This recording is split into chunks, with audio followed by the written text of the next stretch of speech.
Robert. Leo tunajifunza kwa habari ya vita ya Mkristo. Vita ambayo Mkristo anatakiwa kupigana ni ipi? Amina. Neno letu mstari wa kusimamia ni Waefeso 6:10. Hatimaye mzidi kuwa hodari katika Bwana na katika uweza wa nguvu zake. Vaeni silaha zote za Mungu mpate kuweza kuzipinga hila za shetani. Kwa maana kushindana kwetu sisi si juu ya damu na nyama, bali ni juu ya falme na mamlaka, juu ya wakuu wa giza hili, juu ya majeshi ya pepo wabaya katika ulimwengu wa roho. Amen. Bwana Yesu asifiwe.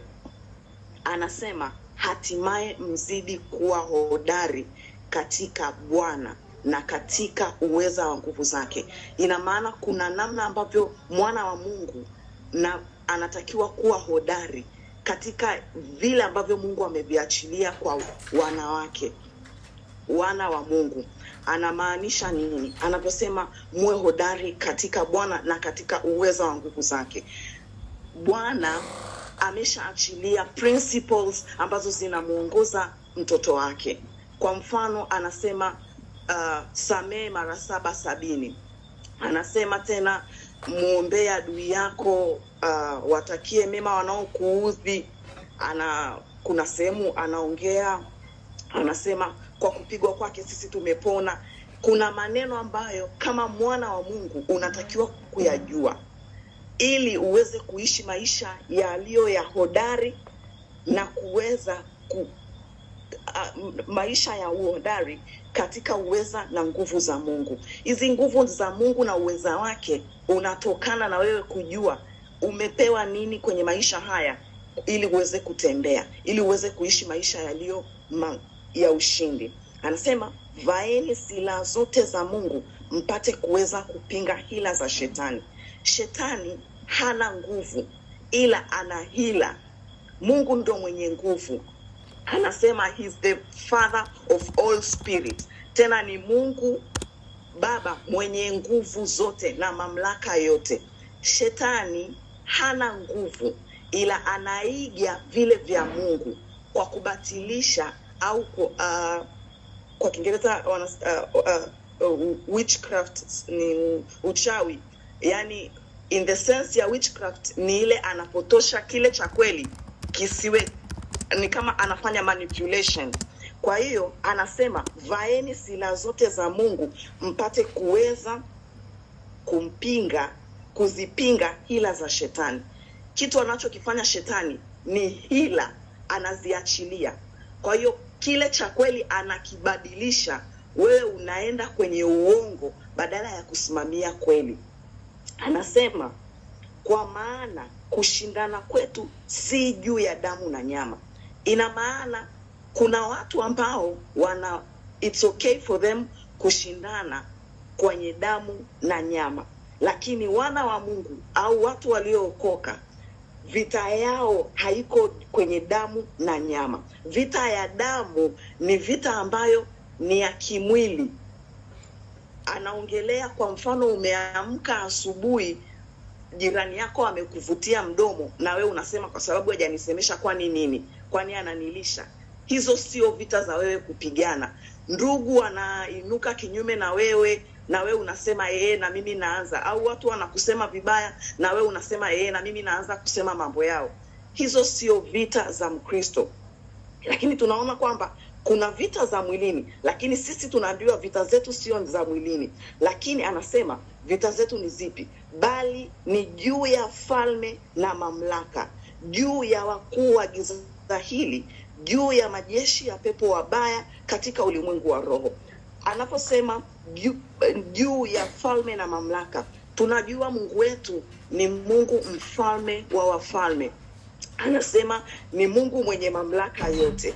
Ina maana anaposema ni juu ya falme na mamlaka, shetani naye ana namna anavyoiga vitu vya Mungu. Tunaona kwenye Danieli pale ambapo Gabrieli ametumwa kuja kumpa majibu ya maombi yake. Gabrieli anamwambia Tokea siku ya kwanza moyo wako ulipojitoa kumtafuta Mungu, Mungu alikujibu, lakini nilizuiliwa na wakuu wa Persia.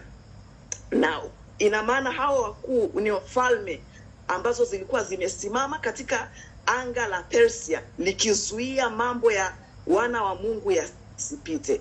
Ndio hizo ambazo tunapambana nazo leo. Kwa mfano Afrika tuna yani it's known of poverty, yani umaskini huko upande wa Afrika, lakini Mungu hakuumba umaskini. Anasema yeye ni Mungu wa maskini na matajiri, lakini sio yeye aliwafanya hivyo. Ina maana kuna nguvu ambazo zimekaa. Usipojua kweli ya Mungu utabaki katika hiyo hali ya umaskini, lakini Mungu hakuumba tuwe masikini. Ndio maana ukifuata principles za Mungu, it's a day thing, unakuwa tajiri. Kwa mfano nchi ya Marekani, California, mji wa California ni mji ambao unasifika kwa kutengeneza pornography na hizi promiscuous things, yani hivi kama prostitution, hizi movie mbaya wao ndo wanatengeneza. Lakini sio mji unaosifika kwa magonjwa ya zinaa. Unaona southern part of Africa, hizi South Africa, nchi ambazo ziko kusini kwa Afrika, ndo zinaongoza sana kwenye magonjwa ya zinaa. Ni hizi falme na mamlaka zinazo rule over the cities ndo zinafanya hivyo. Unakuta for instance tuseme labda kwa Tanzania, Sinza ilikuwaga inasifika, sijui kwa sasa hivi, lakini kipindi hicho wanawake wanaojiuza walikuwa sana wako mabarabarani usiku wanasimama. It is not, yani sio wao, ni roho zinazo rule over hayo maeneo ndo zinasimama. Kwa hiyo mwana wa Mungu, wewe umetumwa ili kufanya kazi ya Mungu, kazi yako, kwa sababu chakula Mungu anatupa. You don't have to pray upate chakula. You don't have to pray ulindwe. Hii ni haki yako kama mwana wa Mungu, kwa sababu wewe kama baba, mtoto wako atakiwi kukwambia baba umefunga milango, baba kuna mlinzi nje. Hiyo ni responsibility yako kuhakikisha kwamba watoto wako au familia yako iko safe. Mtoto atakiwi kuanza kuuliza mbona baba na hamna chakula, mavazi yangu mbona saizi yamechakaa. It is your responsibility kuhakikisha kwamba hivyo vitu vinapatikana. So our God is beyond our parents, yani yuko above our parents in all ways, kwamba hauhitaji kumuomba ili akupe, lakini ni kwa sababu hatujui. Kwa hiyo vita ambazo kama wana wa Mungu tunapotumwa duniani ili ufalme wa Mungu umilikiwe katika maeneo tuliopo, kuna specific vitu tunavyotakiwa kuvifanya. Ndio sasa kama umetumwa kwenye familia fulani, hiyo familia inakuwa labda kuna tabia haziko kwenye hiyo familia. Wewe kama mwana wa Mungu, ili ufalme wa Mungu ujengwe kwenye hiyo familia, kuna vitu sasa, maombi unatakiwa kuomba. Ndio maombi haya, kwenda kinyume na falme na mamlaka. Tukija kwenye juu ya wakuu wa giza hili, wakuu wa giza hili ni watu ambao for instance kwa hapa labda tuseme tuongelee tena kwa Sinza, kuna eneo ambalo ukiingia unajua kabisa baba fulani au mzee fulani ndio mzee wa mji. Au kuna kanisa ukienda, kuna wazee wa kanisa ambao ni ages wako kwenye hilo kanisa, lakini hakuna kitu kinafanyika bila huyo mzee wa kanisa kuambiwa, na yeye akikataa mchungaji hawezi kukifanya hicho kitu. Unakuta for instance hawa matajiri ambao wako wanaoishi na sisi, huyo tajiri anakuwa labda ana migodi, anafanya vitu vyake spiritual. unakuta watoto wanapotea, au kabla mashimo yake lipuka, wanatoa sacrifice. Hao ni watu wanaitwa wakuu wa giza hili. Kazi yao ni kufanya vitu vya giza ili kuondoa kile cha Mungu kisisimame. Kwa mfano, wanazuia labda vijana wao wanafanya biashara za kuuza madawa. Hawafanyi biashara hii kwa kimwili, kwamba kama Mangi anavyoenda anafungua zake duka, asiombe, ameomba, yeye anafanya tu. No, hawa wanaofanya hawa watu wanaofanya vitu vikubwa kwenye system, hawa cartels nini, wanafanya mambo kiroho sana. Wanakuwa wameteka eneo. Kwa mfano, yule mchawi ambaye aliushika mji mzima, Simoni, ameshika mji mzima kwa kichawi, ndo wakuu wenyewe hawa wa giza. Ina maana wanapelekea watu wafanye vitu vya aina fulani kwenye eneo fulani, ambao ni wanadamu lakini wana roho chafu. Alafu anaendelea mstari mwingine, anasema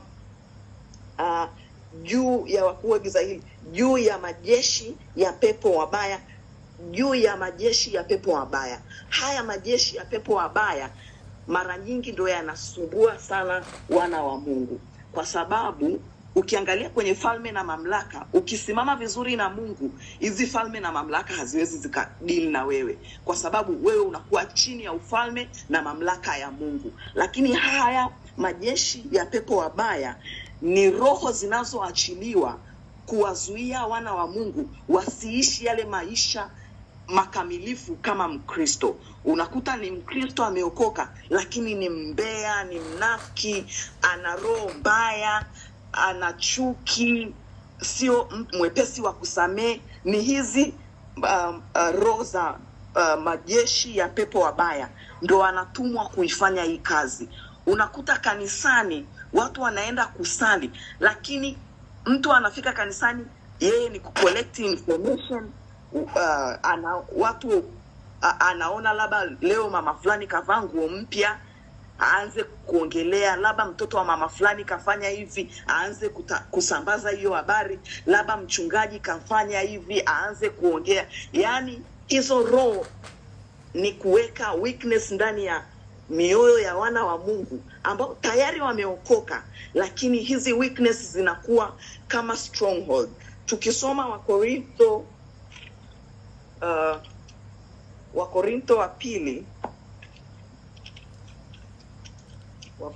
wa pili 14 anasema, maana silaha za vita vyetu si za mwili, bali zina uwezo katika Mungu hata kuangusha ngome, tukiangusha mawazo na kila kitu kijiinuacho kilichoinuka kijiinuacho juu ya elimu ya Mungu, na tukiteka nyara kila fikra ipate kumtii Kristo. Kuna namna ambavyo ukiwa for instance, tunajua kwamba damu ya Yesu inatusafisha. Ninapoamua kuokoka, ninapompokea Kristo, tunaambiwa na kuwa kiumbe kipya, ya kale yamepita, tazama yote yamekuwa mapya. Lakini unakuta bado kuna madhaifu ninakuwa nayo. Kwa mfano, niseme labda nilikuwa ninavuta sigara. Nilipookoka, kuna ambaye sigara anaacha siku hiyo hiyo, na kuna ambaye kama alikuwa anavuta 10 anaanza kuvuta 2, anaanza kuvuta 1, alafu ile kiu inakata kabisa. Ni kwa sababu damu ya Yesu ina continually cleansing, inamsafisha kila wakati. Inapokusafisha ile mara ya kwanza, lakini inaendelea kukusafisha ili ufikie kuwa mkamilifu. Hata ile siku Kristo anapokuja kulichukua kanisa, unakuwa umekamilika, umekuwa kama Kristo alivyo. Sasa hapa anasema maana silaha za vita vyetu si za mwili. ina maana mimi sitakiwi kupigana kimwili, bali zina uwezo katika Mungu hata kuangusha ngome. Ina maana hizi silaha ninazozijua zina uwezo wa kuangusha hata ngome. Ninapojua neno la Mungu ndio silaha yenyewe, kwamba mimi sitakiwi kuwa na kinywa kichafu. Kuna sehemu katika Mithali, sikumbuki ni wapi, lakini anaongelea kwa habari ya mambo 6 au 7 ambayo Mungu hapendi. Akawa anasema mdomo ambao unaongea uongo, akasema tena kwa habari ya mdomo ambao unatengeneza scord kati ya ndugu, yani unatengeneza ugomvi kati ya ndugu. Anaongelea haya kwamba mtu kama huyu asifikirie atamuona Mungu, kwamba unapotaka kumuona Mungu kuna maisha ambayo unatakiwa kuyaishi. Sasa hivi vikosa vidogo vidogo vinaweza vikakufanya usimuone Mungu, ukawa unauona Ukristo wako mbona ni mgumu sana. Kwa sababu mtu anaweza akawa ameishi katika Ukristo miaka 20 au 30, lakini maisha yake yako pale pale. Kumbe ni kwa sababu ya hilo tatizo la uongo au tatizo la umbea, ambayo sasa ni hizi kuangusha ngome. Sasa silaha zenyewe ninazotakiwa kuzivaa ni hiyo neno la Mungu, nilijue linasema nini ili niweze kuangusha ngome. Kwa Kiingereza hii ngome anasema stronghold. Ni information ambayo imejiingiza ndani yako, kwamba unaona uongo ni kitu cha kawaida, unaona umbea ni kitu cha kawaida, lakini sio kitu cha kawaida kama mwana wa Mungu. Kwa hiyo anasema tukiangusha mawazo na kila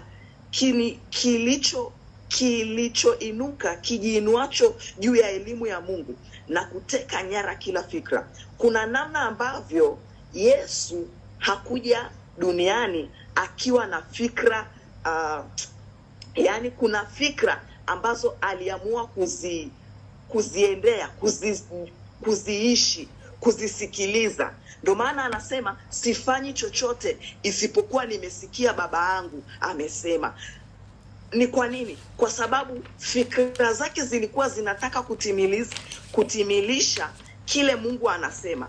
Hafanyi chochote kwa sababu yake, anafanya kile Mungu anasema. Kwamba leo mwana wa Mungu unatakiwa kuenenda na kutii fikra za Kristo. Anaongelea nini hapa? Wafilipi 4 mlango wa 8 anasema, hatimaye ndugu zangu,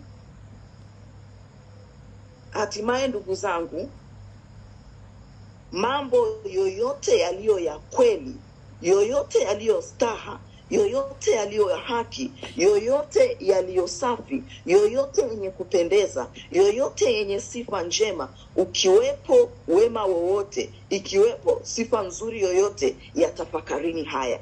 Ina maana kama mwana wa Mungu, haya ndio yanatakiwa kutafakariwa, kwamba yaliyo ya kweli. Kweli yenyewe ni Kristo, kwa sababu Kristo ni kweli.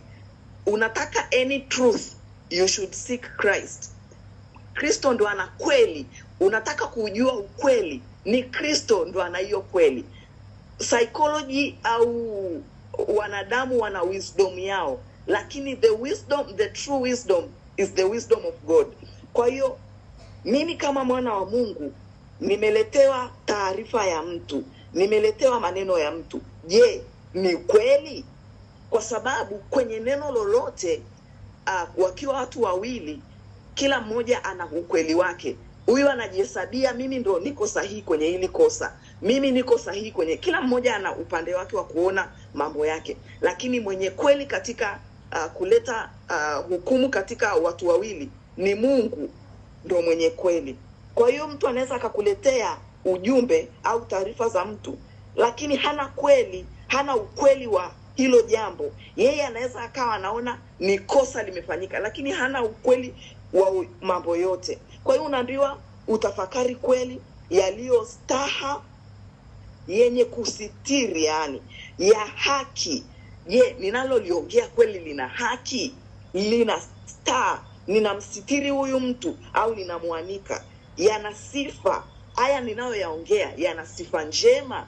Je, yana sifa nzuri, kwamba ninapoongea hata nikiyasema mbele ya huyo ninaye msema sasa atakuwa na amani kwamba nimeongea? je, ni ya kupendeza? Yamejaa upendo? Anasema, je, ukiwepo wema wowote, ikiwepo sifa nzuri yoyote, yatafakirini haya. Ina maana kama mwana wa Mungu kuna vitu ambavyo usiruhusu adui akakushinda. Neno linatuambia mkaribieni Mungu, mpingeni shetani, naye atawakimbia. Ina maana hauwezi ukampinga shetani kama haujamkaribia Mungu.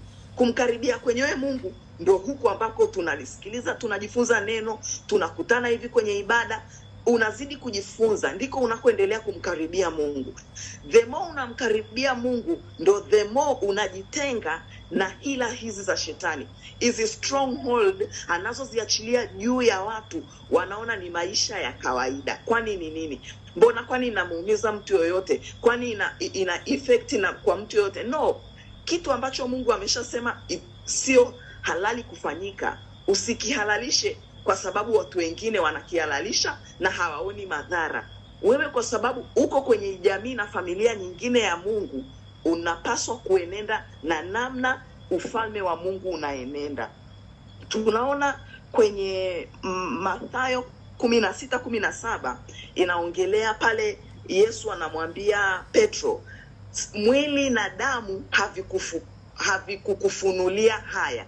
Ina maana mwili na damu vinaweza vikakufunulia mambo, lakini sisi tunafunuliwa na Roho wa Mungu. Kwa hiyo kama Roho wa Mungu hajakusemesha kwenye kitu, usikifanye, usienende. Kama Mungu hajakisema hicho kitu, usikifanye, usikiishi.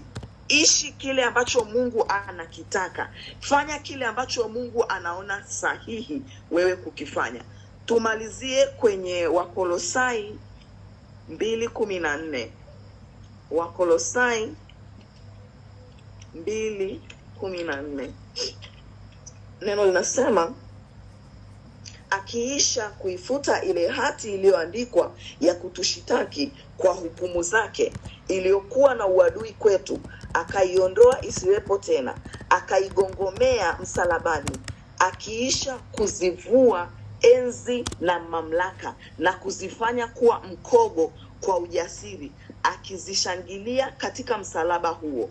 Bwana Yesu asifiwe.